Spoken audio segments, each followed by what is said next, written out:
Any other questions? Let's check.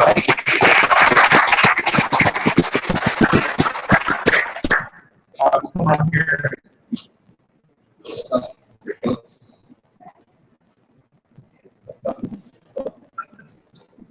Right here. Just come by, drop it in. All right, we'll move on to our next idea here. Yeah, next one's going to be last minute entry. Lieutenant William C. Cole. Rookie, is that correct? All right. I give you 3 on one good or bad. Oh, good question. 5 is good. 1 bad. 5 is the best. Yes. Thank you. It's probably hard on that. Every time. I forget.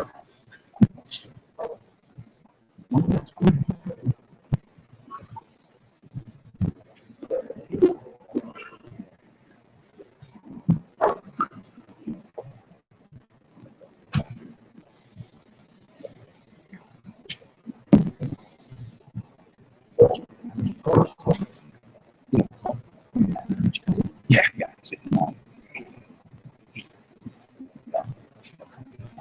You know,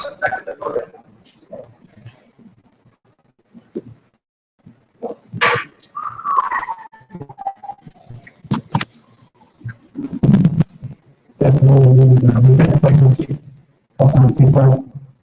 We really appreciate your being to for the presentation. Again, I would like I'd like feedback, but there's like these are like email or even you take into consideration for that. Because I'm already at the point you can use that more to transition my idea. Try to stack up for you.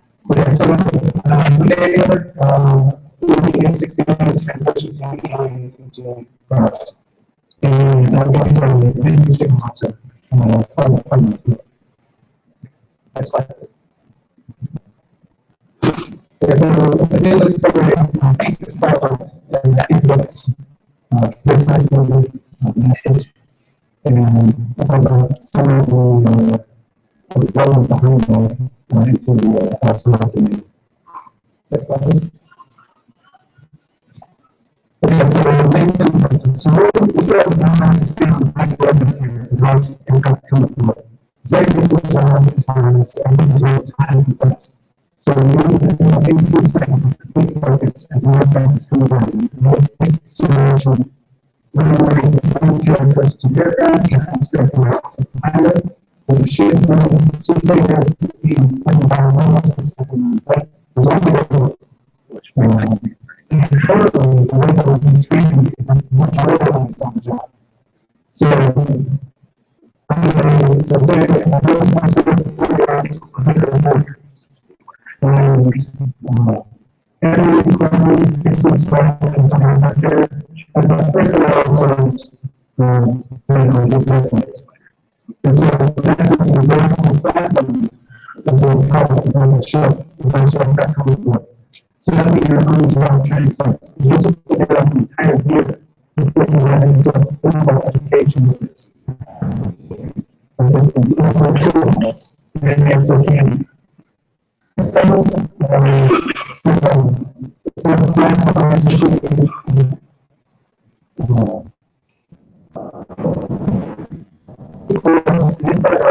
there's 6 hours inside the signal. It's very similar. You would check the so you choose like similar, or you can create the team. So we're also just the entire team. So we have 46 people. I think we're really thankful now to schedule and so the training for the entire team. We're going to take 6 hours. Once you're outside of it, and so train everyone to resolve ourselves. So the number of people that can build those buildings, if you have those are white people pretty similar. The reasons why we have computer science, long also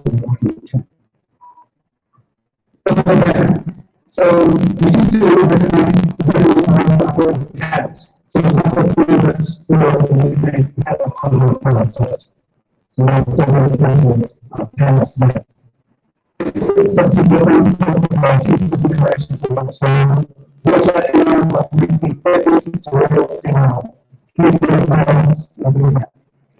You start getting different systems that can help us. So, we have one actually sort of line.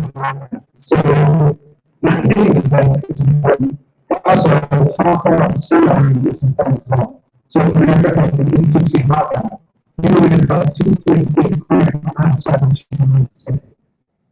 it's okay. We put in more sophisticated systems and pipelines which say current implementation of some outside dispensers. So the system, we're not also taking our active system to set additionally, and everything else is multi-times. We do some makeups to our administrator. It's 3 pages on some sales and purchase list. And you just do it, it's pretty complicated system.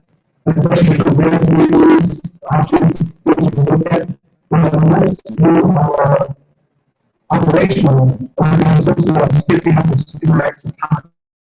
You go into the platform, you test the platform, and you figure that this is what the most ideal for how the system works. We also forms and first 2 ways one on the platform. So I don't know if I can say something projects. Last one, is frequency of 2.5 that equals one.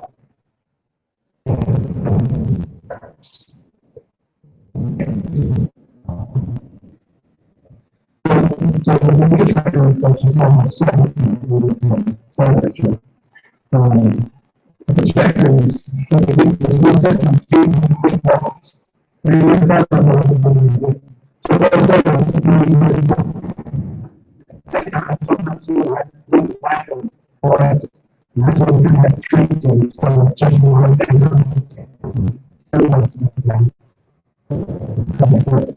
So this is also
my big thing as far as, try to write in friends, it's not to be. All right, go ahead, panel. So you had a so the control for the episode was really and locally instructed. So they instructed to modify the aircraft flight count and do rollers to travel different concepts to so it doesn't mess with the variable systems and type of space time. Different settings as moon into weight and then turn time that's right. it seems like you want to have the most responsive to you about how to go to and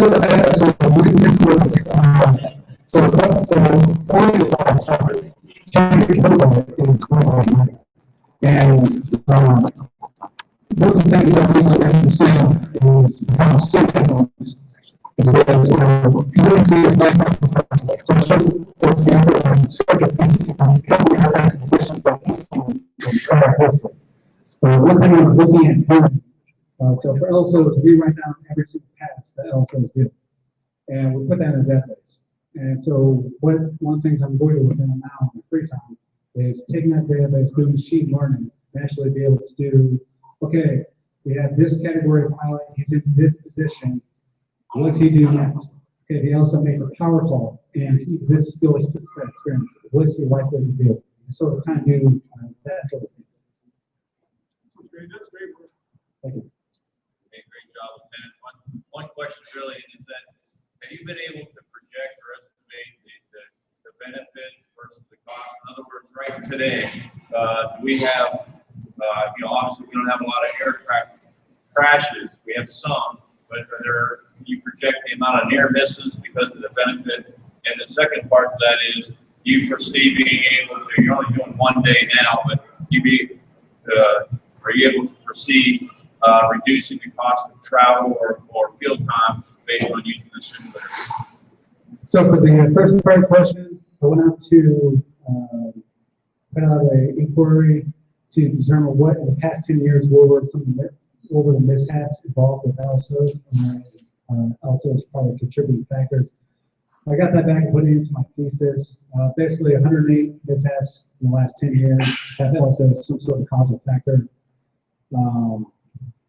And 2 of those were injury, a couple of them relate to mobilists and stuff. So I have some of the background of that actually in my paper. How do you go from that? Say like, okay, my system's in play. If it's going to, how much is it going to reduce that? And I don't know how to how to answer that question.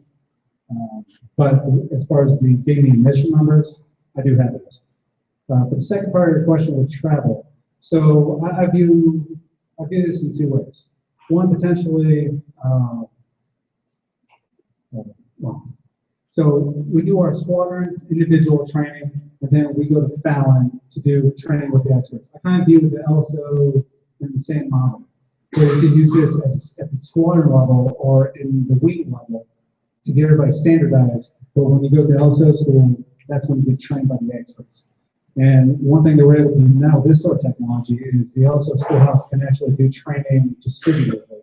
So they can create a virtual environment, throw the LSOs in from Japan, from Whidbey Island, to more, put them all in one environment, and have the LSO schoolhouse actually go inside the environment as well and look and see, okay, are they doing the procedures correctly? So a better way to do standardization, but also a better way to do team training as well. Because the only time we have actually do team training now and not deployed is on the East Coast. If you're located in Oceania, that's the one time to do team training. This could allow for that to play out. Thank you. So that kind of leads into my line of questioning here as far as thought process. You're going to have to demonstrate some threshold of cost savings or some way to quantify what risk, how am I reducing risk, risk out at sea. Absolutely. So I think you got a great concept here. How does the real estate compare to the 2-story building in, I think you alluded to Oceania? Is that what this was? Yes, sir. So your unit is going to take up how much space? If you had a backup kit for a squadron to take with them or have on station on base. You can take it in a gym bag. Okay, so it has portability and great utility wherever you may be, not just at the training ramping up to certify to go deploy, but also to maintain proficiency when you're not getting into that rotation that's an LSO frequently. I mean, I don't know how that works for you. So you're gonna be able to produce this unit. You have a one-time build cost for this unit. So right now we're putting a proposal through OMR. You know, one of the things that we're going to run into is, okay, does this meet all the training objectives that the 2H11 machine can do? But the problem is the 2H11, because of time travel, getting contact with you, they never validated vaccine. That's since been around for 26 years. So, you know, we have to do some threshold somewhere. So this will actually enable us to actually test out, see if we can validate those things. But as far as parenting, might be a little difficult. We carry the JVAC account, like I said, I forgot the last part of your question. So the idea of quantifying success, yeah, I mean, how are you going to be able to quantify? So why should I, if I'm maybe invest in this product? And I think, you know, we have to actually do the human studies to determine whether or not, you know, the objectives that we're trying to get the LSO schools and evaluate them within the sim is can you absorb, can you learn those methods? Do you, what is the absorption of the material through this sort of method? Because this method may not be best, I don't know. We haven't done studies for that, but we definitely want to back it up with a strong academic foundation. So how is the failure rate?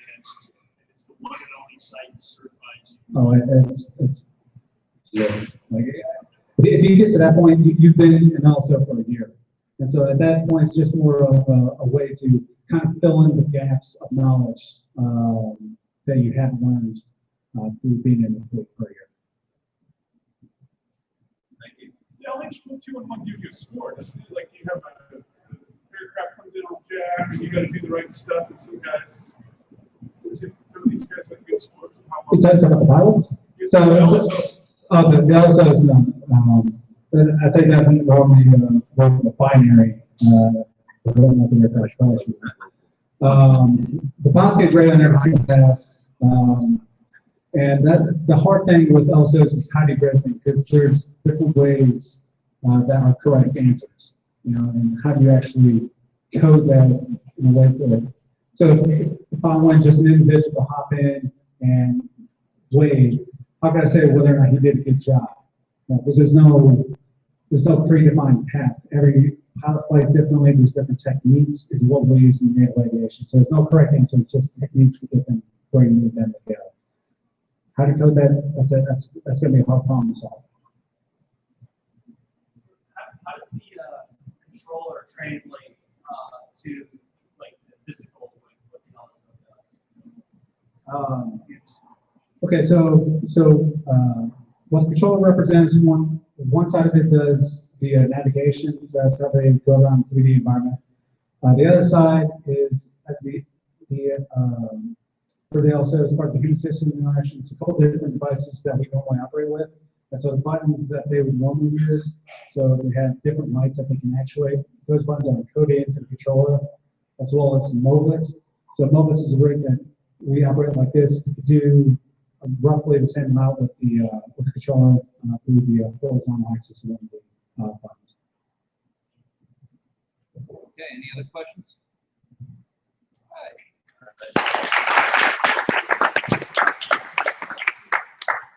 Okay, we're going to take a quick 5-minute break so you guys can recharge your glasses as needed and push ahead if needed.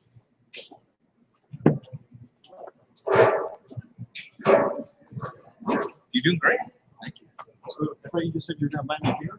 Absolutely. I got a tab up there. It's all. Have at it. Okay.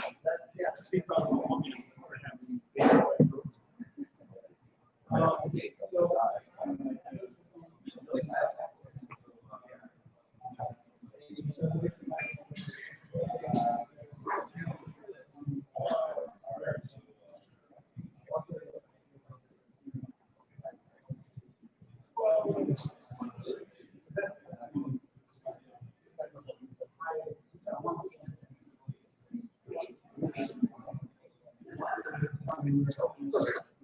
get the bucket here? Yep.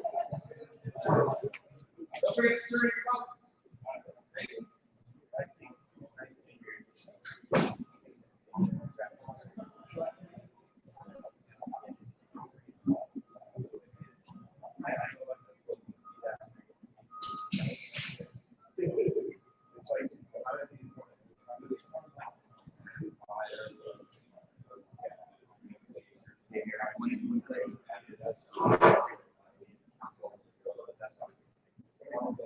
I did on the last one. I was like,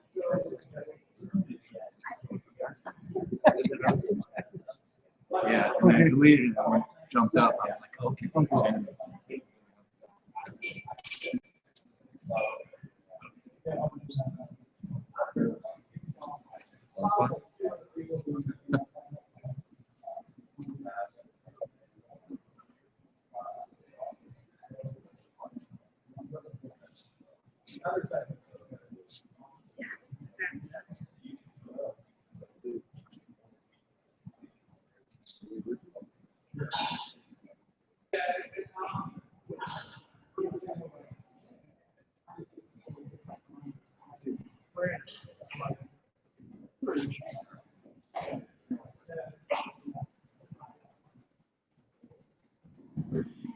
some of the best part of this is just the conversation on the side. Oh, yeah, yeah, for sure.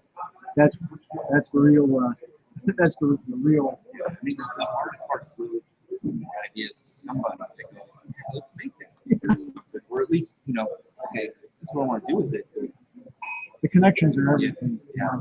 Well, it was interesting working with the surfboard guys. They didn't care about the solution at all. Like, what is the problem? What's the problem?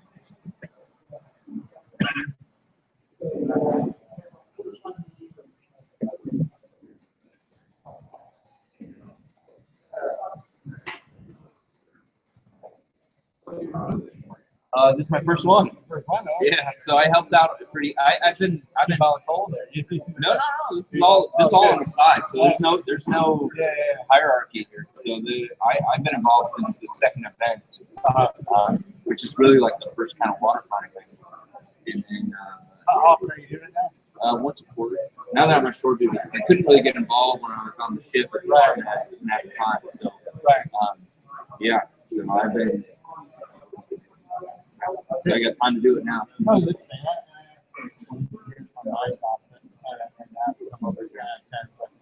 Pretty good avenue, I think. The one problem today, though, is that once I leave, I try to get Ridley here. I try to get the Howard guys around me. They showed some interest. Anchorage runs an Athena event. They ran the first one underway. So they did one. So they're all on board. But they're out. They're on deployment still. I heard off the top of my head. I didn't get the industry guy. A lot of connections. So the guy that started this up, Dave Nobles, he's a reservist. He works at JPL. And so he does this for. He does it for JPL, basically. So he has a lot of connections, and then just reach out. I got a couple guys there. It was mainly he kind of got all the connections going. And we just went on that. Like I was talking to one of the guys that's involved right now. Who works on the short office. They're interested in some stuff. Have you looked at, have you worked with the worker center? Because there's some ideas that get So, make it out to the work site. So I'm going to start talking to them. And then, it's kind of the interesting side of it. I always thought it was interesting. Almost a version of software hacker. You could easily see an idea come out on closed doors. We can have a good conversation. All right, yeah. Power is very heavily involved. So they ran their own think event, like a one-day sailors and Marines with team their engineers and scientists and qualified hands right there. And they're also looking to run a bigger funding event probably next year. Well, appreciate you inviting me and give me a call. Yeah, no, thanks for coming. We're always looking for connections. I mean, this is a big part of this. Taking these ideas, making these Mark, you can make it.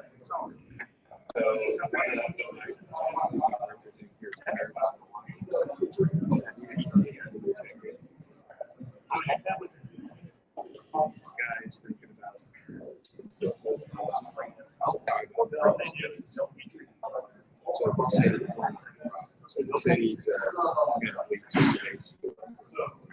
Oh, really? That's cool. Yeah, because we actually had the mayor's office in South Carolina. They had a rep out and watch the thing because they wanted to kind of use this process and help figure out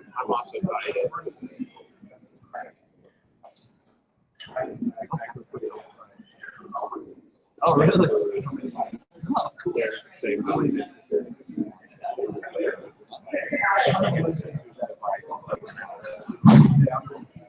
Awesome. That's one thing, but there's also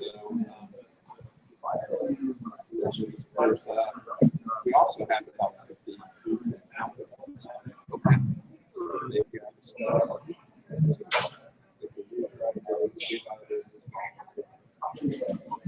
Yeah, no. We actually discovered years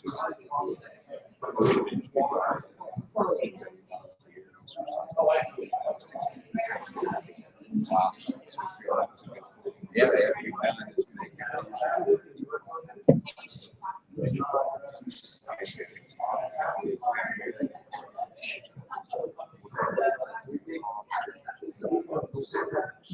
fish market.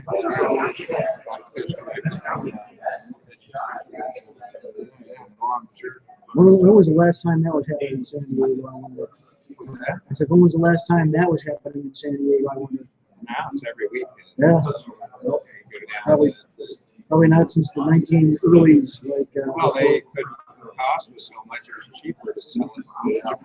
We got rid of that stuff. let's see, that's the classic problem where you see push product as far away as possible. Well, now they, yeah, Because that's it, you make it less money. all they can fillet it for you. Right. Yeah, go on the boat. Here, I'll fillet it for you. Oh, you're walking on the shore south out of the laws. Well, we're trying to get that. The other.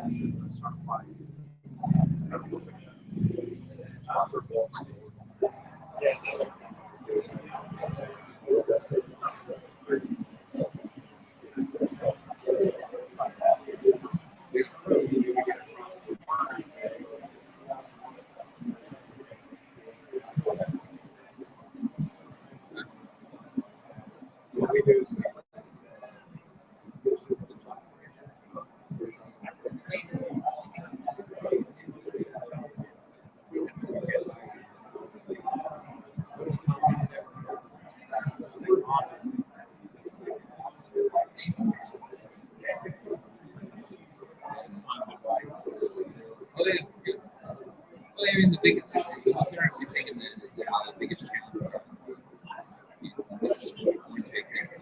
The big part of Athena is that we have great ideas. We can take a look at this and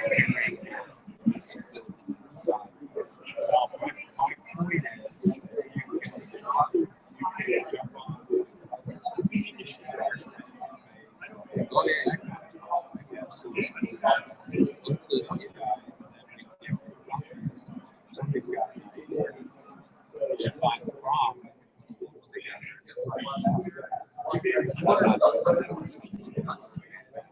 Hopefully that's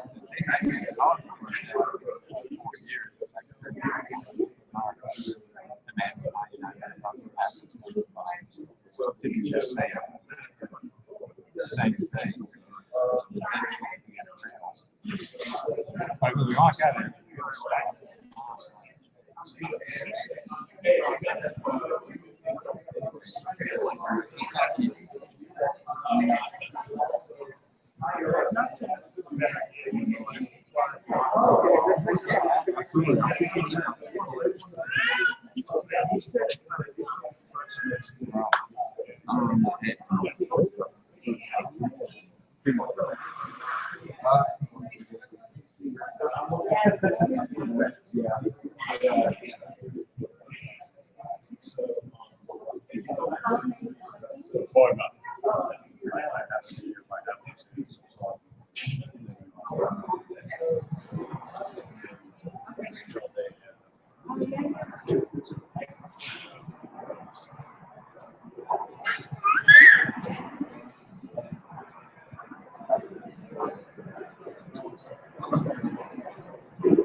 What do you think? Well, I'm just sort of remarks. I'm curious. I've been watching the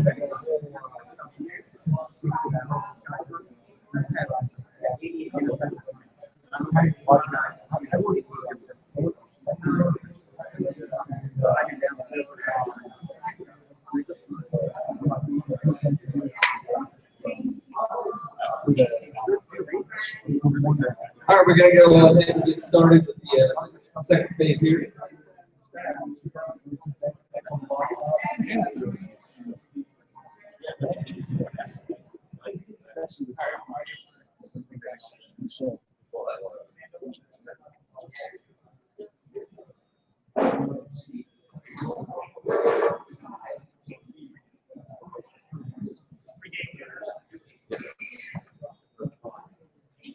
Do you got something to do? Because Mike up there, Mike's to go. Hey, Josh, if you got something to go, you can go next if you want. If you have something to do. Okay. So really, it's not that rigid. I want to make sure I get a full work day on my Chiefs. Keep him here. All right, our next presenter is going to be Lieutenant Sando from LCS Roll. Give him a minute to load.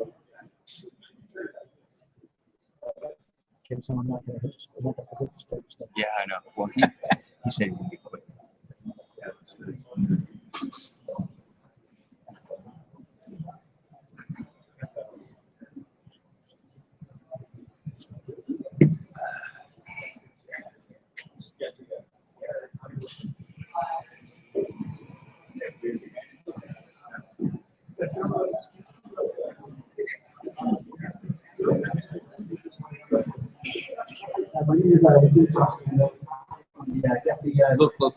Deputy Director of Operations of LCS One. Now that's kind of actually what my idea revolves around. So LCS One is not special. The LCS program is just a little bit different. One of the things that we chiefly based off of our come-up, which is kind of the major directive in to kind of drive how we do business, is that administrative management of the program is essentially done at the staff level. That's the intent. So right now we have order of some approximately 350 people on our staff. The average destroyer squadron, they muster about 44, 45. So to give you an idea of kind of the manpower we have to support that objective of managing these programs. So specifically what my idea deals with is getting OpNav, who owns the operation security instruction, and SecNav, who owns the flow safety instruction, to actually kind of codify a vertically integrated structure right from the top, so there's no more real debate about who does what, right?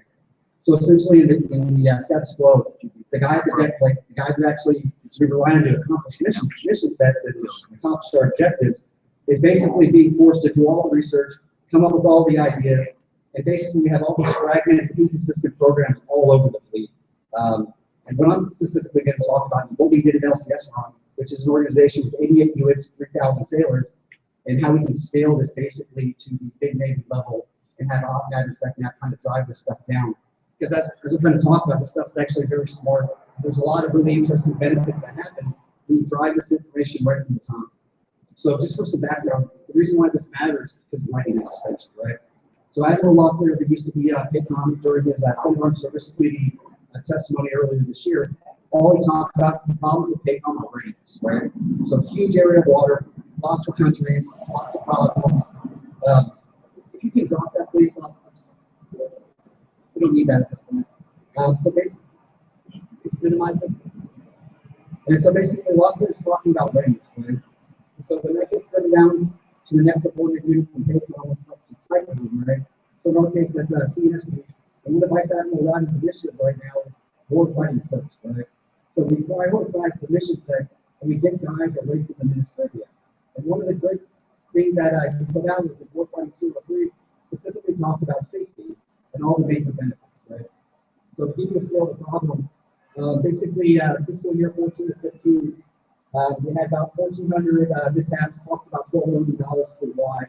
And that's what kind of give you some background to kind of driving what we're talking about, right? So the first program that I would advocate that we vertically integrate to the OpNav level would be operations security, right? So we pull up the workload. So what we did at LCS RON is we took all the requirements, we put it in instructions, right? So there's about 6 or 7 key references that talk about the things that we're supposed to execute, right? So highlighted would be what's going to be left. So in the status quo, 100% of these line item requirements, and a lot of them are not very difficult, it just takes time, right?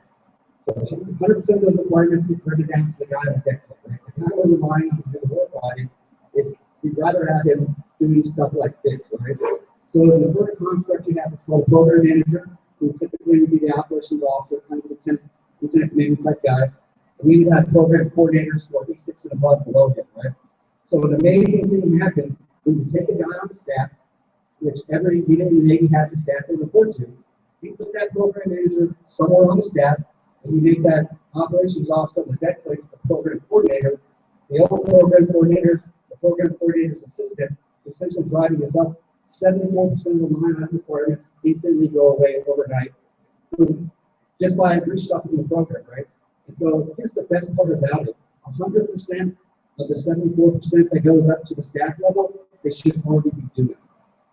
And so really what you're doing is now, instead of having in LCS's case, basically 88 subordinate units and 3,000 people all running around, coming up with 88 different ideas and opinions, because probably not all of them spent the time to think through about 800 pages of instructions for OPSEC alone to kind of come up with what the right answer is, right? So what we're doing is we're honoring the Navy's original intent, which is, hey, OPNAV puts out instruction, you guys go execute it. We're just streamlining that process now. And so if OPNAV changed their instruction, we just said, okay, type commanders, i.e. CNSP and CNSL, you guys need to implement this on your staff and then drive it down to the ISIC that way. ISIC will report it up, right? The instructions are already written. Our instructions have been blessed by Maxine Yale, which is Navy Information Operations Center. Who's the fog up here, right? So this process is already in place at LCS, has been blessed by the key stakeholders. Something even more dramatic happens with the safety program. Look at the PowerPoint, please. By simply, and all this stuff is based off real world examples, right? So we basically drove down from the ISIC level to our units a simple tracking mechanism. Calendar year 2013, 06 ships received the Yellow Wing, which is a type commander award that recognizes excellence in that mission set, right? Calendar year 2014, by simply putting out this tracker 6 of 6, or excuse me, 8 of 8, and in 2015 we're on track for 10 of 10. And so we're the largest operation listed in the Navy with the most ships we have the highest rate of compliance by simply driving this PowerPoint. And if you scroll down this product, what we're doing is we're telling you what the requirements are, where you stand, and you can just click through. The thing that makes this easy is we've also embedded every single template that you would need to accomplish this objective, right? So like embedded Word files, create the designation numbers, and other little items, right? So by simply getting the people to not actually have to think and just do it, you achieve a better result. And so every tool basically has something like this where it clearly tells them, hey, this is what you're missing. So the Excel can kind of see the point slide, gives us a nice little color-coded graph so you can see where it's at. And then you list the line item requirements for the action officer to actually take care of it, right? So just by implementing this tracker, not only do we receive the award, right, but our mishaps went down 25% year over year comparing fiscal year 14 to fiscal year 15. Compliance right now, CNSP is 68% for the LE, 78% over in Atlantic Fleet for 73 net essentially, right? So there still is room to kind of improve this process. But I think the big takeaway is not only if you get that delta to get that 30%, to get 100% compliance with the LE, I think we're going to see the mishap drop in wide as well. And that's really what we're talking about. So if we get the mishap rates down, we increase readiness, and by simply making a couple of very small administrative changes in these second instructions, I think you can achieve a pretty good result. So tons of research and tons of metrics. Basically, anything that you can quantify that's in this program, the second you start driving it from the district level, basically go from whatever compliance you're at to 100% within that competitive period. So very, very easy idea. There's a lot of real smart people here that do a lot of great things. But by simply shuffling some importance on paper about who does what, I think we could make life better, increase readiness, and get the guy that dead place more focused on the mission instead of playing with paperwork essentially.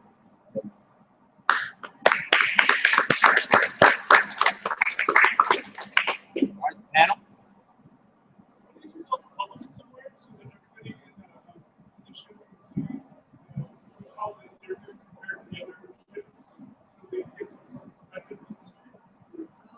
That's really interesting that since you could these are things that people that I would feel very well aware for the metrics and success rate.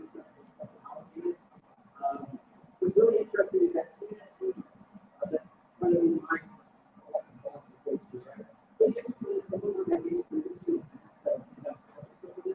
but for some reason, there was a hesitancy to really part of the down to the source of 2000, where we have that staff kind of taking that ship in and all. I think they do the back but we really what this is doing is, as long as that staff is supposed to support that ship, the staff can do more work. And I think that's part of why people are hesitant to do this as well. So I think, people that's my opinion.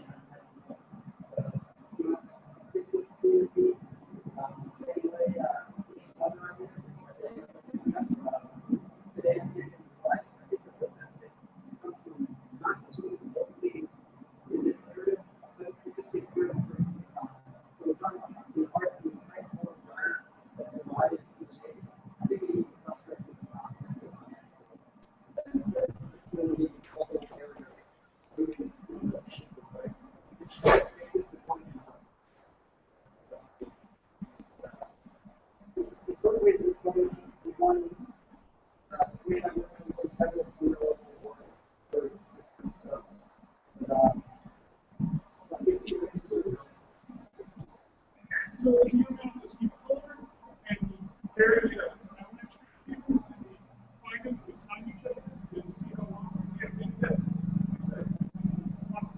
Show that everything you know all their time. You want to get off the guy who compared up to the guy that so really help having all these really help invest in I didn't do a good job there, so I didn't really have to get this in the time frame. But that's what we hit it right on the head, right? So if the staffs collect this for their units, so you're looking at 10 to 15 units per staff. They drive it up to the type commander, who probably has 8 or 9 destroyer squadrons, right? And then from there, So we kind of pulse throughout the year, hey, where we're at, right? And it'd be a great way to go, because I think what you see in the status quo is that, so in November, people start kind of scrambling to accomplish these requirements for the end of the calendar year to submit for these awards and stuff. And that doesn't really honor the intent of the program, right? So by me pulsing my guys on the deck plate at weekly and monthly intervals, depending on what the requirement is, I think what I've observed over time with my guys is they're smart. Because the requirements don't exist in a vacuum in the last 2 months of the year. It's a daily part of your life, right? And that's really what we're talking about, is making the guy on the deck plate smart about the program so they can focus on execution instead of, oh gosh, they still ask me this question, I don't know the answer, and I figure it out, right? And so, I don't mean to patronize the people on this unit, but we've been doing things. I don't necessarily need to be thinking about these things, because thinking about these things is my job, right? And, I think there was some resistance a couple years ago when we started doing this, but now the feedback I get is incredibly positive from the safety officers, the biotech officers, and the XOCO, and they look at it as value added.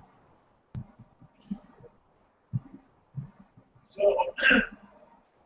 I'm a customer of this document. In 6 weeks, the food being relieved as the XO, get ready to pull my phone out and call on, and that's why we're not reading across the board. So I will endorse the product you have and say that of all the needs that we're chasing, it's one that I know where we're at, when we're there, and what we need to do to fix it. The question I have for you, Josh, is this applies well to the yellow wave. How do you influence Athena to accept a paradigm shift of move up vertically and make these kinds of products available in all of our programs? Because that's where the value is here. I can have Josh Sandos sit in the office space and drink away and build a nice, pretty temple or something. But you can't repeat that and sustain that with multiple programs without having you do that and someone else do it. How do I make that? How do I change the process? So that's a great question, right? So kind of through my journeys getting into programs, right? There's two types of programs that exist. There's programs that can be reconfigured like the offset program, where you drive it up, where you're not actually changing anything. You're not obviating requirements. You're just kind of restructuring it in a way that just requires less work for the guy on the bottom, right? And in our case, effectiveness goes up because I don't have people guessing or people that don't care. They're being beaten about it, not beaten, but they're being exposed to this stuff, informed on a regular basis, right?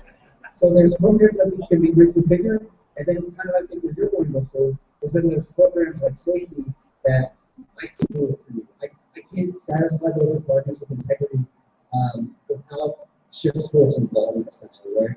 And so I don't think that this will apply to every program, right? As far as the offset construct of reconfiguring it, but really, if you think about it, right? So there's the ready, there's the buoy, there's all these different other entities with logistics and engineering.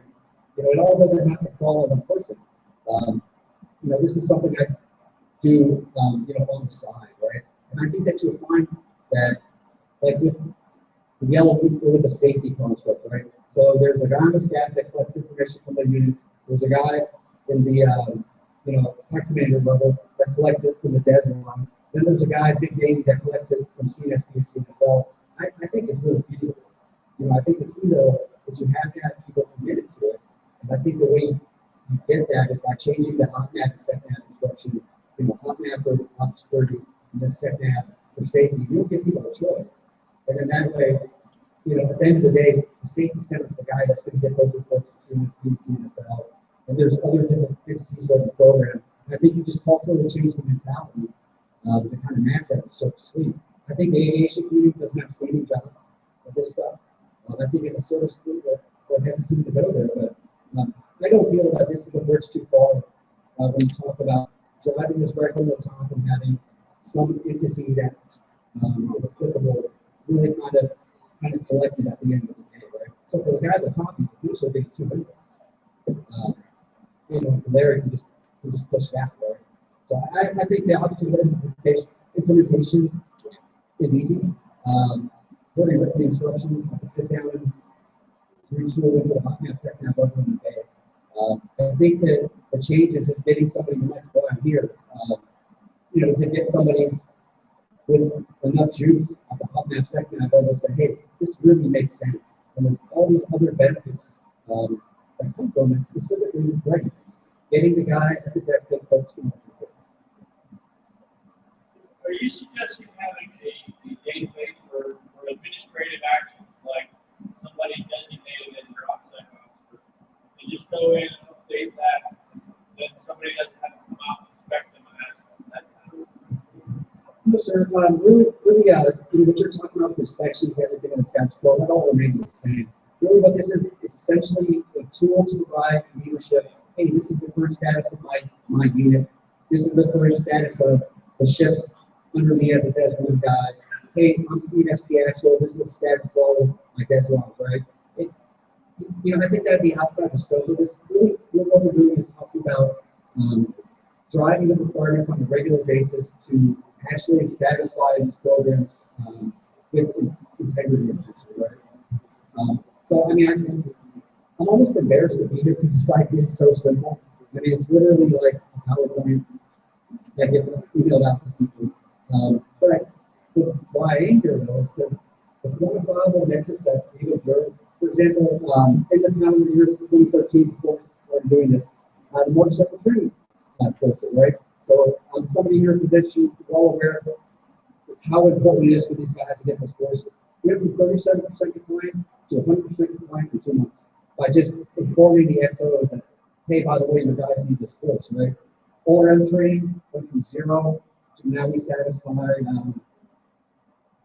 several thousand line item requirements a year. We talk about training in relation to sailing. I could go on and on. Every metric goes from wherever it's at to 100% of the months, essentially. So, and that's all I'm advocating, is that we actually report this stuff on a regular basis, from the local commander level, all the way up to the safety center or IOS as they handle offset, right? It's a really simple idea, but it's a very drastic approach of what we see in the real world right now. I'll do one more question. Okay, thank you.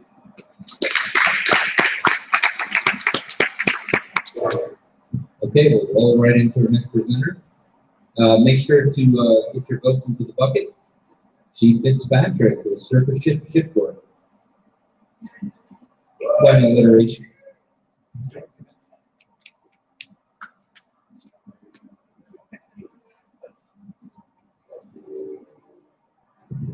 Good afternoon, everyone.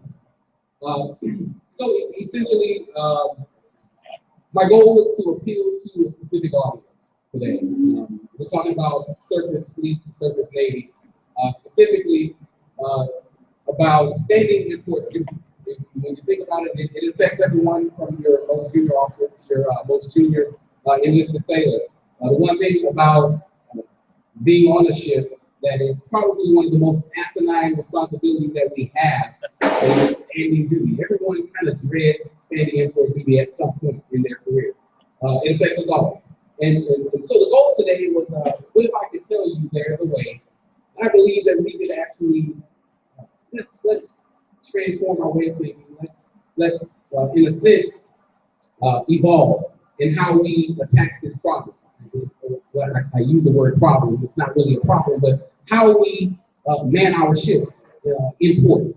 And the goal with this idea is to take something that's already existing. It's not a new fangled idea that no one has thought of. But when you think of outside the box or outside the Navy perspective, how would a civilian corporation manage or man something that requires manning 24 hours a day?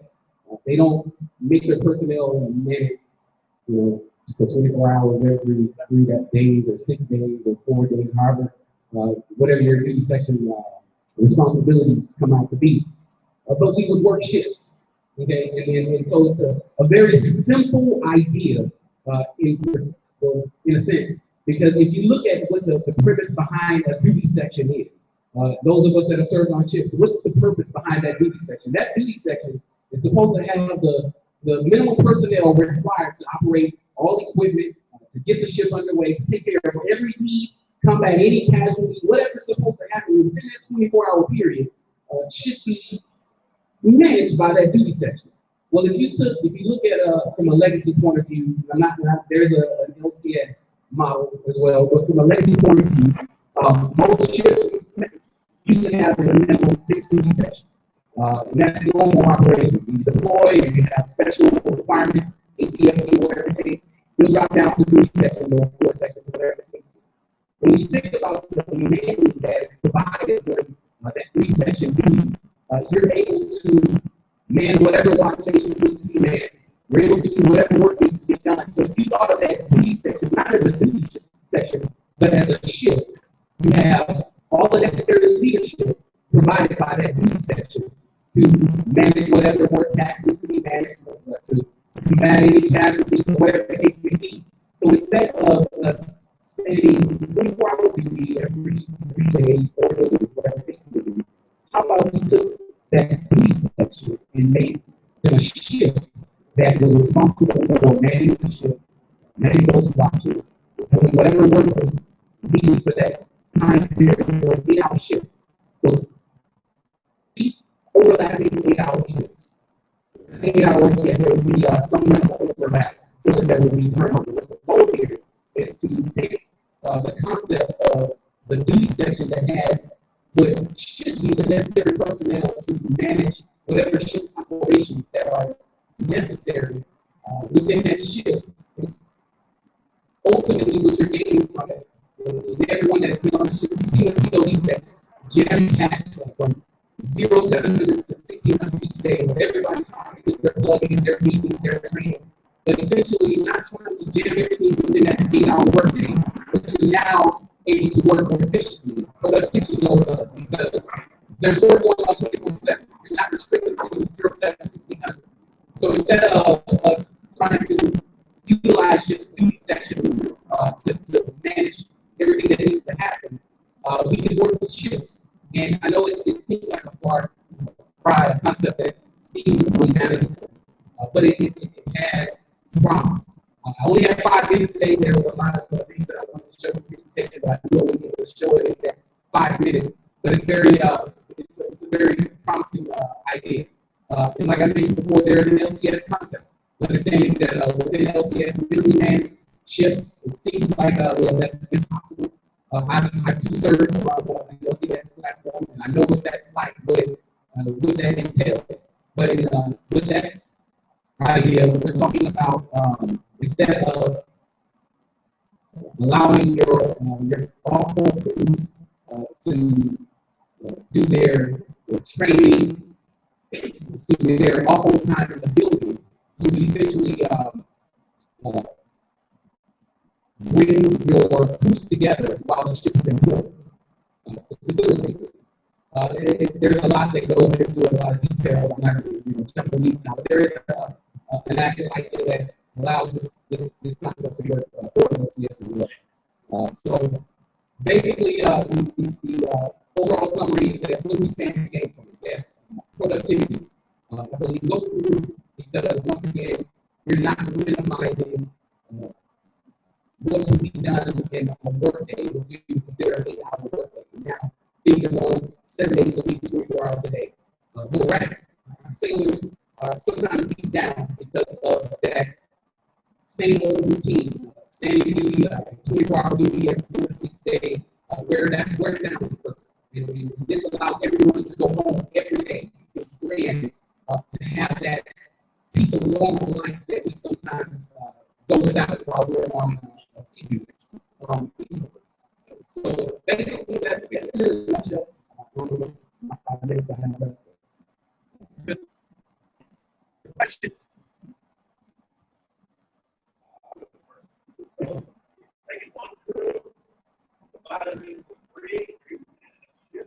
So in a sense, yes, there are going to be members of the group that don't actually fall into the ships. So obviously, they're trying as the department heads. They do things for that actual ship. Those personnel would be not assigned to a specific ship, but you're essentially the thing about the compromises that supervisors say that at the duty section, you still have like your duty department head for crews. What do you gain by putting up on a ship? You work 800 days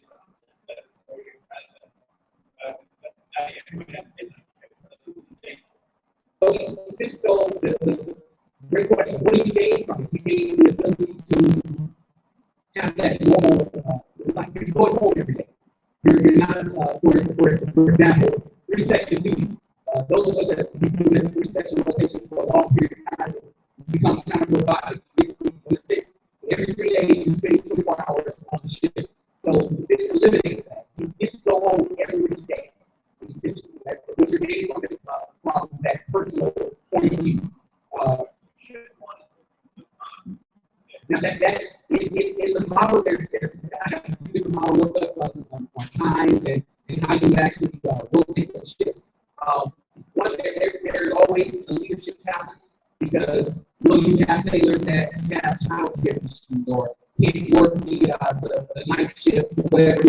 Those aren't issues that are specific to the Navy. Any business that works shifts, people would have those same challenges. So that's something that we would have to work through as leadership, figuring out if there are personnel that can't be on certain shifts, or I know one of the things that comes up is as far as AC and not having the proper personnel on certain shifts. Or we personnel working.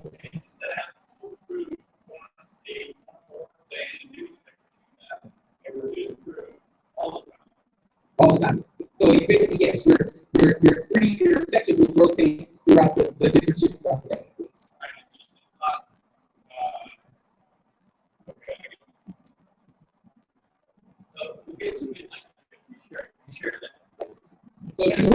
So the mock-up yes, you would share it. It's not. We're not trying to just make a blanket give back to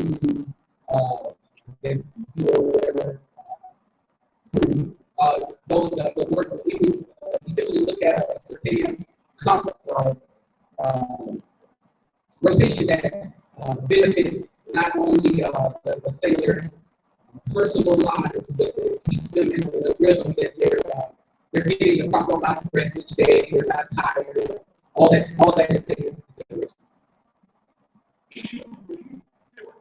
There's no more money. It doesn't change. No more money. And we're not looking. This is not going to change humanity. It's not the premise behind it is not to change really anything as it relates to the manning of the ship and or any cost or anything of that nature. Essentially, what you're doing is you're going to change operations, but for the better. Like I said, because the goal is to not limit yourself. However, you're able to accomplish more, but you're making people happier because they're able to get more done without having to sacrifice more of their time. You're saying you have a full crew and you second. That's the old model, new model, and you have a smaller crew.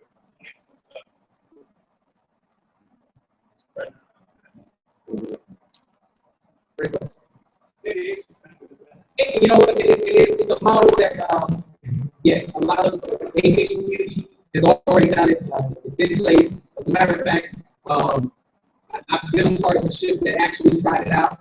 It worked for a short period of time. Everyone that has gone through it knows how painful sometimes working out to be for it. This was a model that we actually we tried it out during it. It worked. And the only reason we didn't sustain it was because not really understanding what we had and how good it was going. We were not prepared for turnover of qualified people and making sure that we had all the personnel that we needed qualified on each ship. And so as chain of command changed and all that, we kind of went back to the traditional way of doing things because we were not prepared to maintain or sustain it. You know, money in the quarter, it's less than a third. Because if it was a third, then everybody works 7 days a week. So in order to have 5 days where you're working, you have to go down like 2 days. And there's actually a few different rotations. Yes, there's a 7-day, yes, there's a 7-day, 5-day. There's a few different methods. Well, we agree and be open to buy it. Okay. Give you some feedback as to how you're going to lead advance this concept. Things, some questions you're going to get, how you're going to be happening by your concept.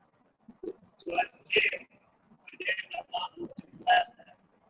They worked for townships. Okay, so I lived it as a child. I've seen my parents do that. Worked in the same glass factory for 25 years. The factory shut down. They moved to Colorado. We're making bottles for Forbes. They worked. They got one century power doing 12-hour shift, 4 days. 4 days on, 4 days off.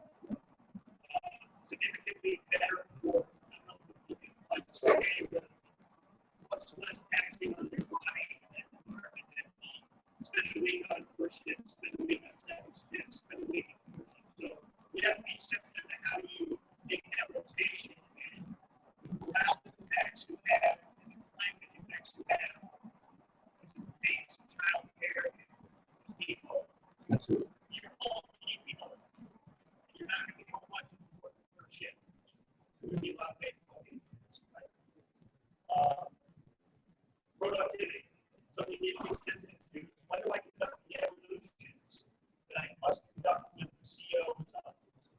I'm not going to be moving people on first shift. I'm not going to do, work that's handling on second shift and let people on place. You've got to be out there all night to do that. If for no reason, but bus stop somewhere and the person you have to answer for this happened. I want you to. So you've got to be aware of that 3 shifts. I got the same number of people, but my first shift and my second shift, despite 30 inches of food, first shift's going to do it. Get back. Unless you're taking more leadership, you're scaling out. And yet, so 0, what shift versus also, what am I doing in all hands? What am I doing? It's going to have to be any time. These are to set my third up basis. We're going to be the entirety of the man and what works. And one area I think you can really maximize this concept is sheep. Okay. One reason why 3 shift work in a normal environment may not necessarily scratch my edge is I'm not going to get storms to come in and work on here at 2 in the morning. But I've got a very sensitive issue right now for service communities. I can't get ships industrial availability on time. Or if I've got the ability to work second and third shift work, then it's a different conversation about how I can fund the ability to do that. Okay, but at least I've said, well, there I allows that additional work, stay on bicycle, catch up as I ship in a way, or network center supervise work control spaces and seconds. Thank you. Yes, absolutely. Thank you. Any other questions? So I have credit to those for hospital workers and using project to figure out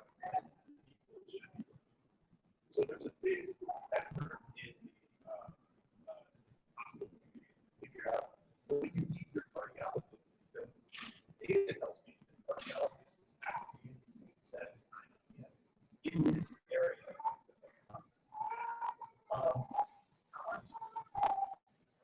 Of the daily operations can be reviewed. I think some of the what you're saying regarding elements. So you can say, oh, I can bet that every Thursday we're going to have this happen. They might not be on the phone system. You can bet it.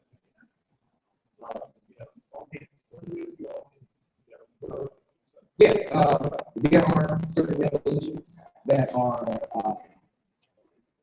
systematically scheduled. There are certain evolutions that he alluded to as well that require certain people to be in place in order to conduct those evolutions.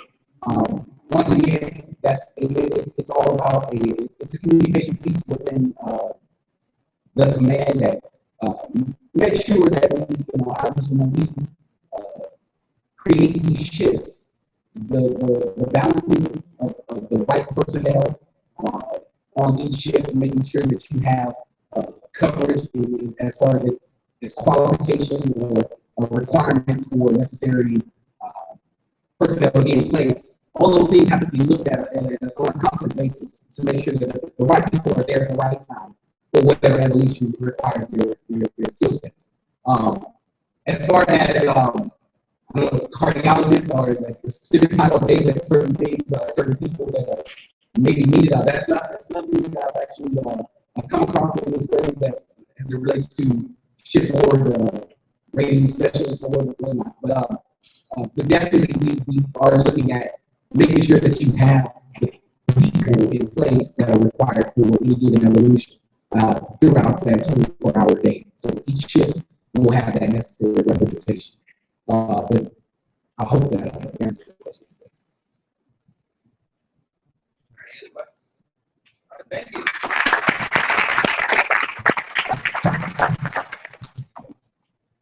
All right, we're on to our last presentation of the day, and we'll how it goes. The least could speak Lieutenant Commander Steve Hartley talking about electronic logs. Get some handouts here.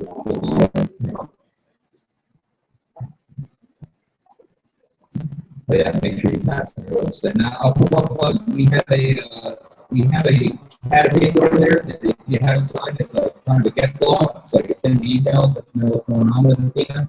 It's over there. It's a quick pad. Feel free to sign in with your email, etc.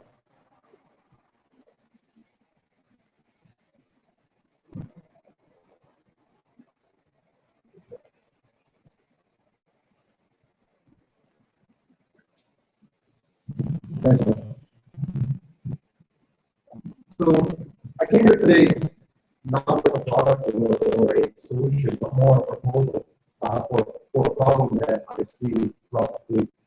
I'm a Navy deputy for gas turbine and hydro training across San Diego waterfront and at ATG San Diego.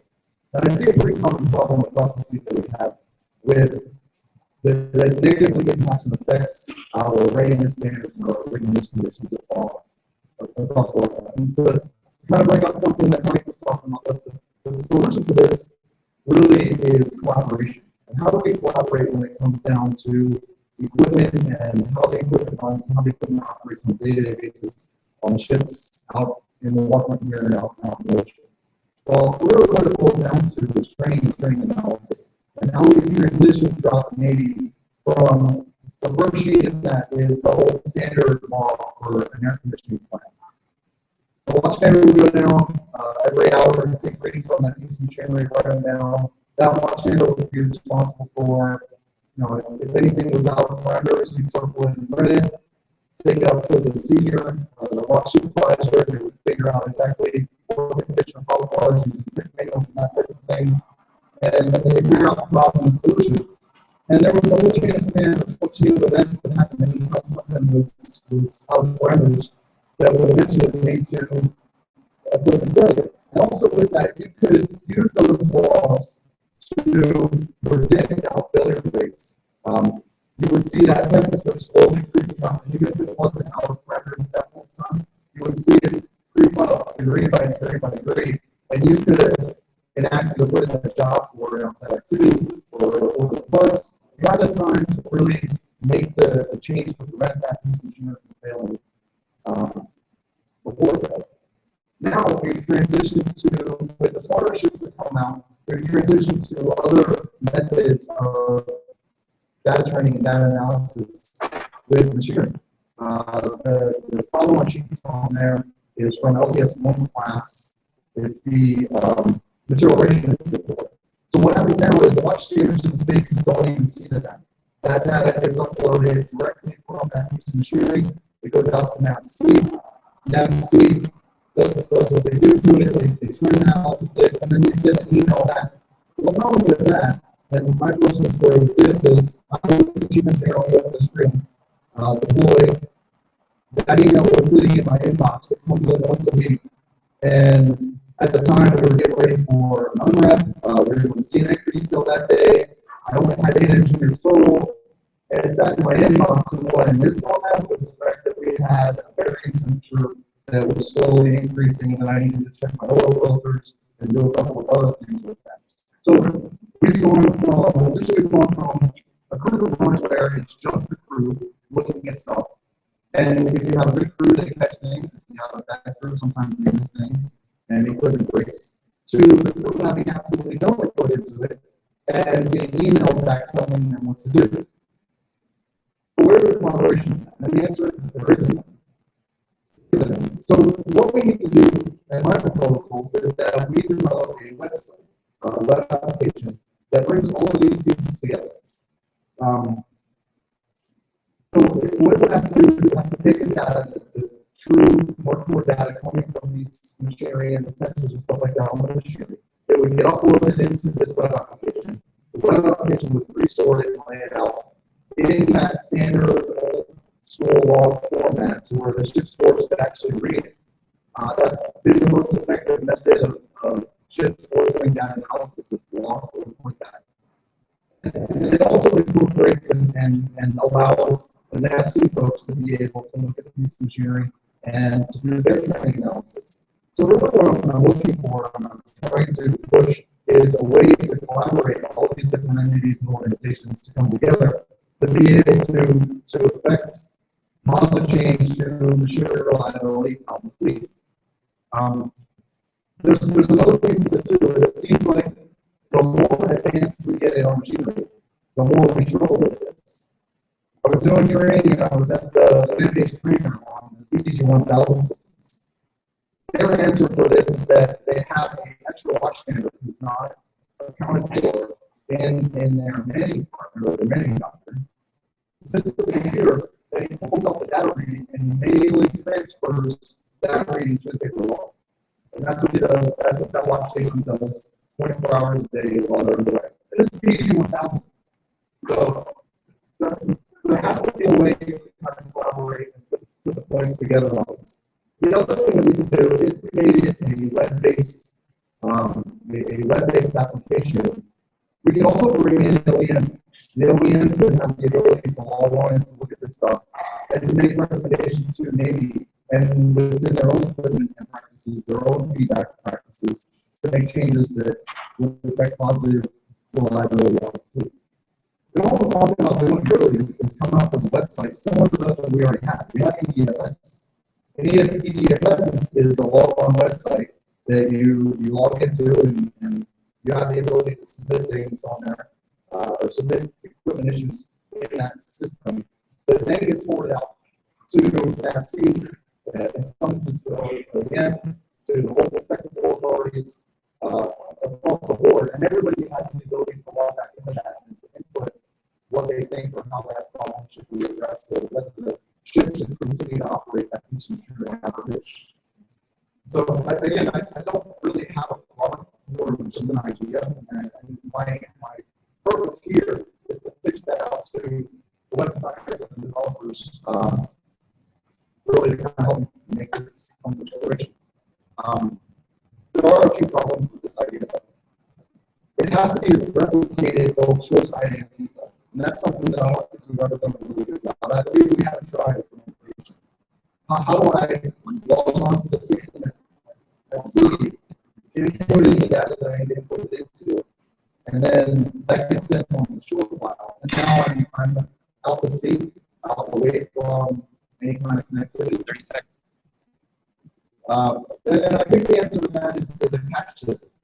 Similar to, I think the answer is similar to how, when you're playing the game Twin Peaks on your iPhone, I can go into the other room where I lose signal on that, I can continue to play the game, and then I come back and it goes back into the server, and everything is equalized out. So that's my proposal and my idea for the nutshell. Questions?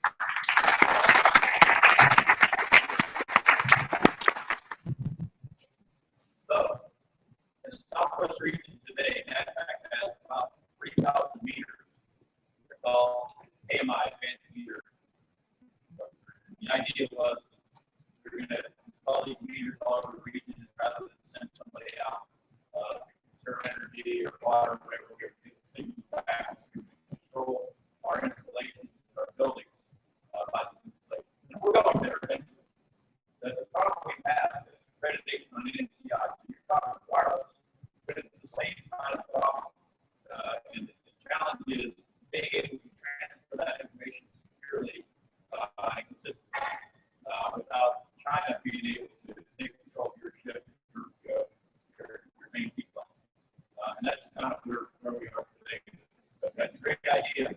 Ultimately, if you do condition-based maintenance rather than, maybe have to do based on time or something like that, you see a parent get more, it's time to go to the parent or change something else rather than doing it every 3 months or whatever. But it's a great idea. We just need to get your system a while. Systems like what they're talking about the security of it. The data is only sent. The ship is out there, Southeast Asia, and the data is uploaded. The code has the sensors already that it's sending back and forth. Yes, all that, the that's the actual data from the sensors from. So what you're saying is, hey, how do you get that information so you can take action in a timely manner? There's no collaboration between the systems, man. Right, there's no collaboration there. It's either one or the other right now. The only workarounds are in place. Like someone where the person is just manually sorting involved. So that's really all that we're looking at doing is create a web-based application that takes the existing template on there and working with one. The challenge is you don't have something monitoring the signal coming back from the system command saying, hey, you have a problem, or is your operating and get the web signal. In my case, I didn't have to take the release. Because everybody knows people What you're saying is true. You can send the signal back to Navigate or whatever, and they send it back to the problem. They just send the signal from the auto or the light alarm off, and then you go down and you got a problem. Well, that's what a double vault system uses.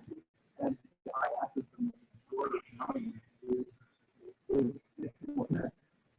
There's a whole function there that we lose. Now, for the old calculators, you might go down and physically look at that page and adjust it. Or the log information you want. With the logs that are there, you have to, your watch data has to manually, sign that log. The system is not talking about run coding. The individual watch data still have to do everything you have to do for regular log. It's not all in. They're not inputting that themselves. Hopefully, there's some automation in that where they don't have to triple the out of parameter being read. Maybe they'll be able to plug in some of this to say, okay, this is trending up. We will recommend you.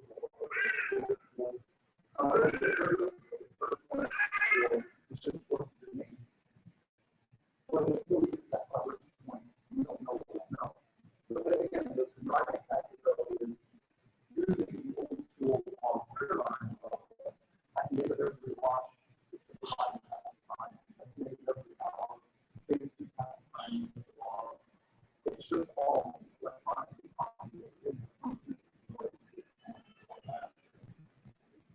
But certainly, I'm thinking a lot. Not that I'm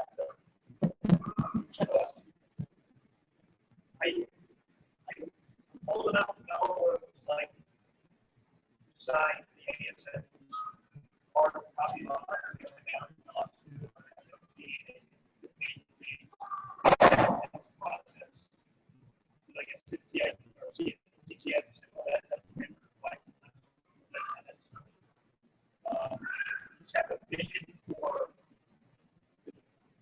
smart technology or the collaboration with the in-service engineering.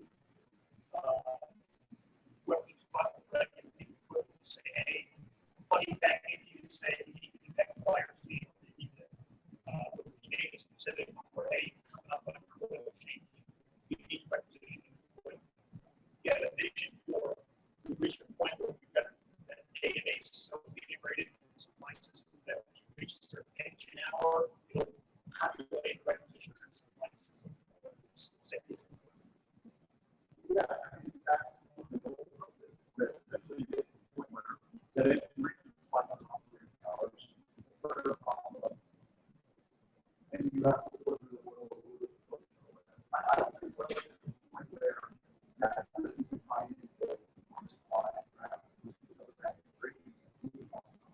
but it's a very minimum amount of fire that we got to the wall on that.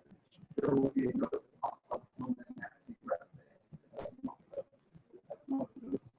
That's not to do with the FS or the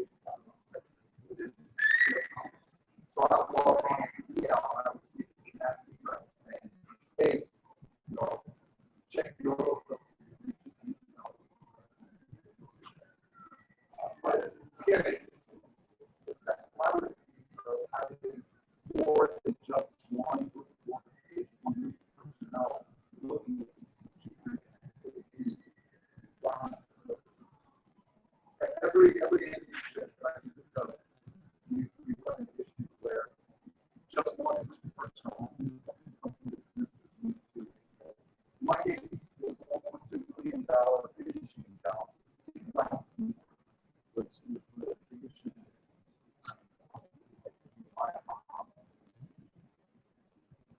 My question is doing exactly this. Persistent complicated examples. And our system, we get information from the system controls process stack. After a centralized location, it's got a web and you can see that on ship side and shore side. You can actually show that you can see the shore. Like you said, we have the box.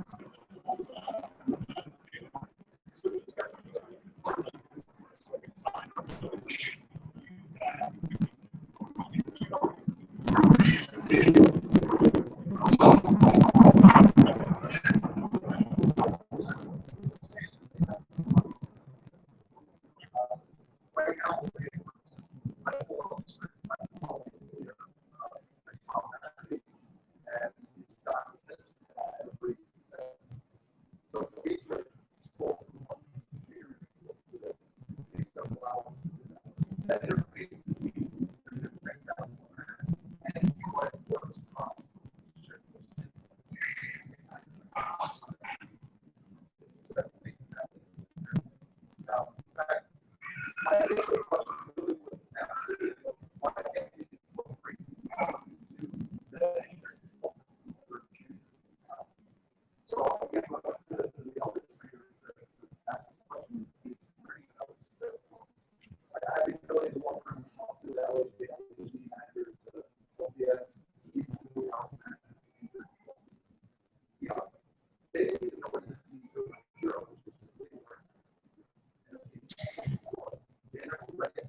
one of the things that has to be able to do is it has to be portable to where the ship gets on the way and doesn't have connectivity. The sailors still input their data, they still review their logs, they still do everything to match the data train. And then once you reach that which group, then it will all get and then that's it goes to the other.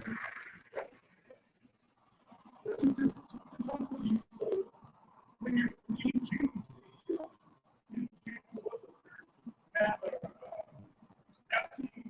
it's still rising, right? And that being responsibly, they could create a blade flat, probably shot, give it a shot.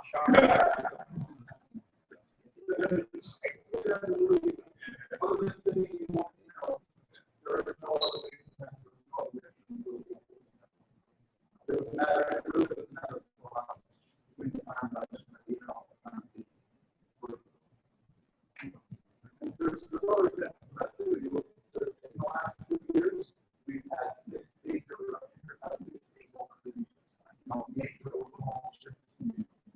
Do ships have cameras on them these days or no?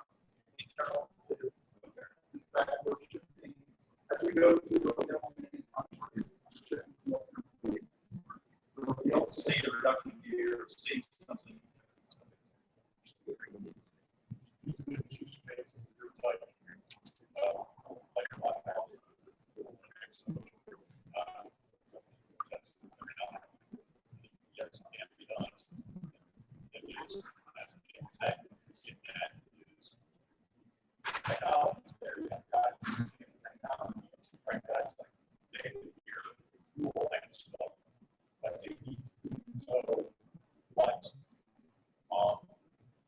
See the right situation awareness.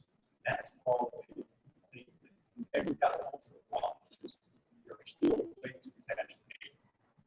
That's cultural problem. You just need to get fixed.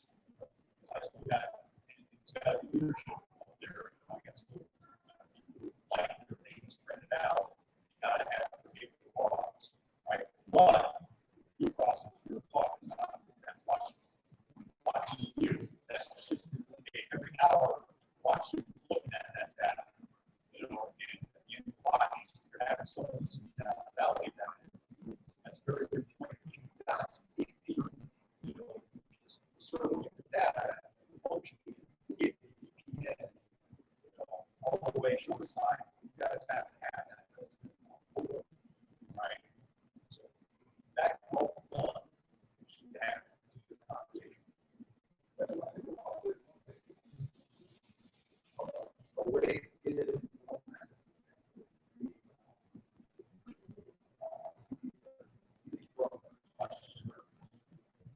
that's your base.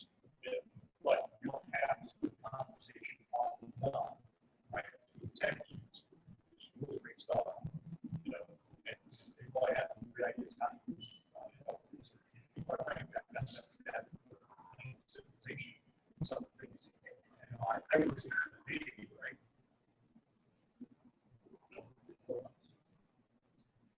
Do you not have any way to visualize the data set? Just spread it like a graph or like every I'll get this sensor next week and 6 months after that. So for a lot of engineering casualties that we've had, it's after the fact we can take that millisecond data for that reading that happens over the course of the time, plot it out and make it correct and say, oh yeah, this is wrong. But the engine already did it. And there was an electrical system already failed. I had loading issues with generators, it's also working. It's machine learning because we have to apply machine learning that has a task. It's just training it's a problem. Like they probably figure out what you have, that filter process, right? It's been thousands of like a long time. That's it. And having the presentation years, on moments and basis, and so they have that connectivity on board. So, to get that, watch station, it's not work. Yeah, that's my part. So I know what you're talking about. So the land, the fact that it's really actually cause that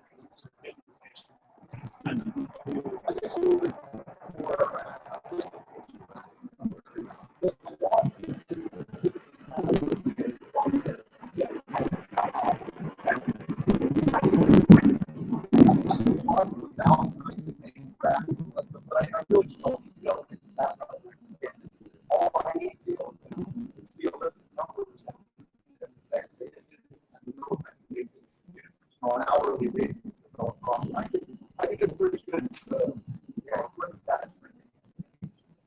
preventative maintenance based on that. The problem is that there's no middle ground right now. It's all that millisecond by millisecond average or nothing at all.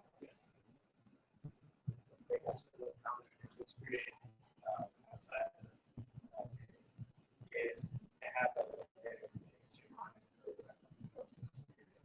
so you have visualization, visual computing,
Last question.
Thank you. All right, we'll take a quick break here, real quick, as we collect up the votes. Then we'll announce the winner of the Admiral Sims Award for Intellectual Courage.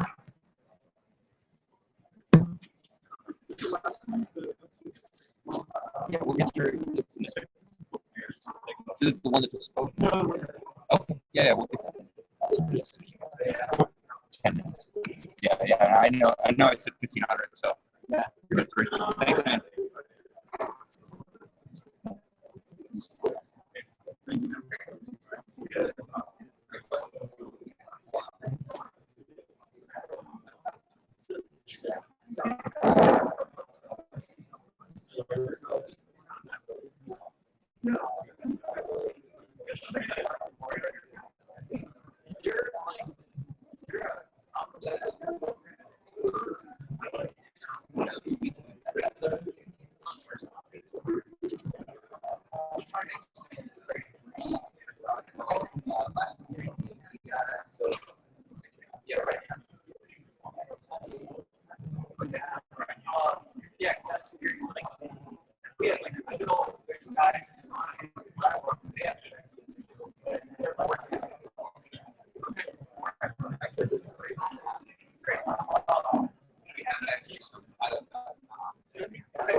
Hey, Mark,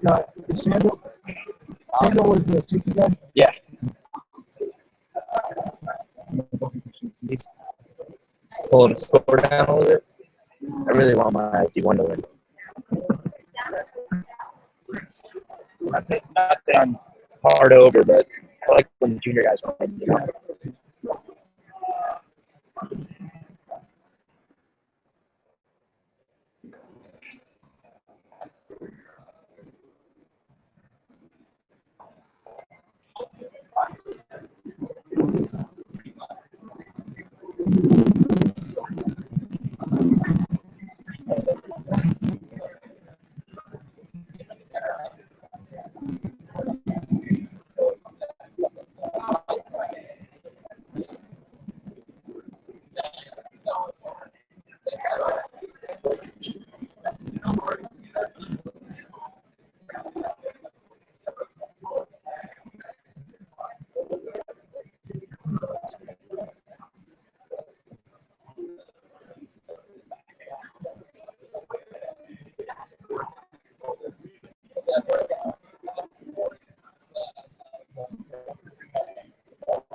Not even significant at that point. Yeah.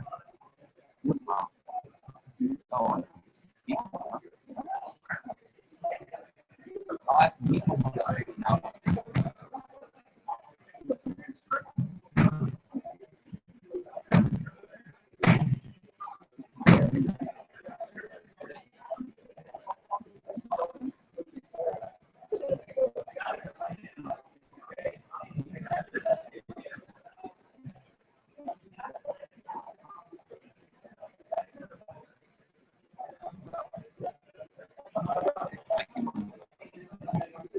Okay, really.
All right, we're ready. I'm ready to announce the winner of today's event.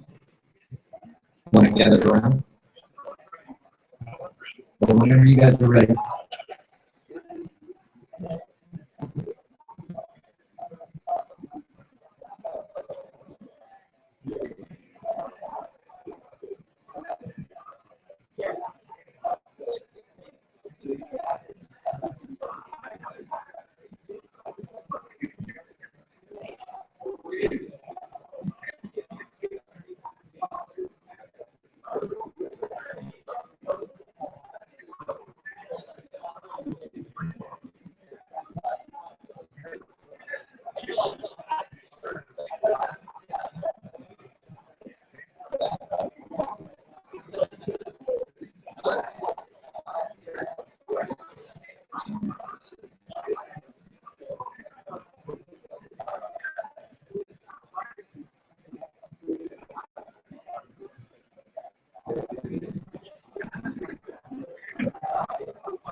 All right, before we announce the winner, I want to say thank you again for everyone for having our panel. I know one of our panel members left. Okay. If you want to check us out on Athena Navy on WordPress, you can check out our blog. We have a Facebook, Twitter, probably something else that I'm not aware of. But go ahead and check it out. Also, if you haven't signed the law book, please sign in so I can get you out an email so you can get involved in future events. I will say again, thank you for coming. This is a little like probably we're used to, because probably I'm going to say that there's not as many sailors as we normally get for these events, so probably do the holiday love, food, etc. Okay. We'll begin the next sign in. Okay, that's good enough. All right. Our winner for tonight's event for the Admiral Sims Intellectual Award for Intellectual Courage is Athena Coleman. I will say this is one of the narrowest margins that we've had by Victory, so it's very high and very competitive. So thank you. Good job, everyone. So again, thanks for coming. If you want to meet up or talk here, thanks again for your North.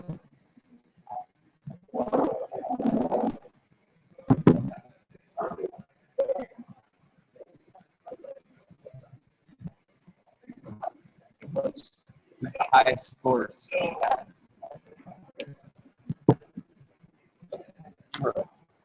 you have to work. But yeah, no, well, I was not your argument. Actually, this is one of the better ones. I'm not going to send it out to people. I'm writing a blog. At least a couple days. Usually Dave Noble's like, where the hell's the blog? Like a week out, like, I'm trying, man. Come on, leave me alone. I'm going to send it all. Yeah. Just want to thank you for wanting to see, if there's anything I can sign up on or whatever. Yeah, you can sign up. You have to engage what's going on. Cool. So it's hard to get kind of outside of the certified bit, Oh yeah, oh yeah, yeah. No, I mean, one of the hardest things is just like you'll talk to a lot of people. No, oh yeah. Like I know some other guys like, oh, I thought of this thing, and I don't know where to use it on. Yeah, like what are the current things? Like you kind of the general thing.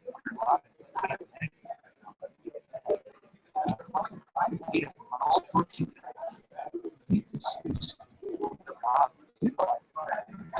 like he said, I mean, that's not the only problem.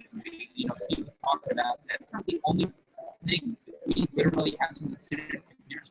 Like, take what's data on the screen and write in paper. Oh my God! It just like makes me so crazy. It makes everyone crazy.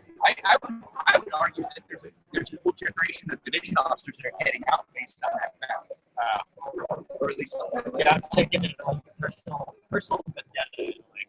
Like, figure out who's the reason it's not getting implemented. It's just hard. It's getting through bureaucracy and everything else. That's not an excuse. It's like a hard enough job. Yeah, no, well, this is one of the nice things that people are listening to. So, small words, like I said, small words engaged, reports engaged. Some of the more vaporous ideas, like we have some guys come up with this policy, a little tougher, tougher problem. Yeah, it's like some of the ideas I can go back to my problem. Like I said, it takes a little proof. It takes a lot of proof to get a proof. It takes a lot more to go to your boss in the real. Maybe go. Yeah. Maybe go. Hey, sir, I think this is a great idea. Doing this. Maybe it's not the best way to do this. And then next step is awesome. Well, it makes it easy for someone like me or some other civilian guy to say, yeah, you know, we should be instituting exchange. It's not just made in a vacuum. There are actual sailors living in this problem. But it is, I mean, it's the other piece. It's a lot of times it's getting like, you know, it's getting heated. Like some of those guys, they try to expect products. It's great what they do in their, you know, and getting that kind of cohesive thing. And just to get, you know, get this product out, to get people to look at it and go, why the hell do we use this? Because these products, you know, yeah, go right now and get it, and I get everything else gets wrong. People are out there taking measurements, drawing things by hand. You know, there are good ways to right here or whatever about where the ship's supposed to be. Yeah. It's like, for God's sakes, you have software right now that can tell you exactly what the best way to do it is. Yeah, thanks a lot. You know, thanks again.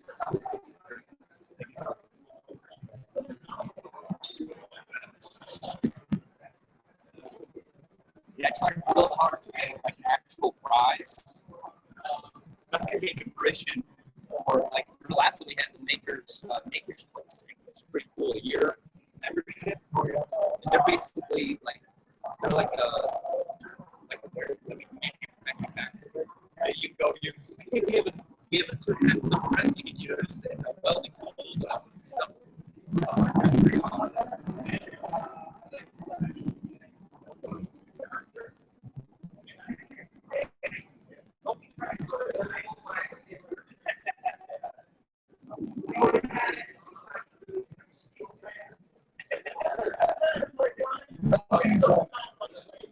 Yeah, I'm separated boots. Perfect. Yeah, just stuck in there. That hopefully hold up. I'll be able to grab it. If we just round these the blanks, I can reuse them. My wife's like, "Don't lose these pens. I'll kill you." But, you know, she's very involved with the aid officer spouse club or whatever. Yeah, so she's like one of the members. So it's like, I back with all pens. I'm like, they're just big pens.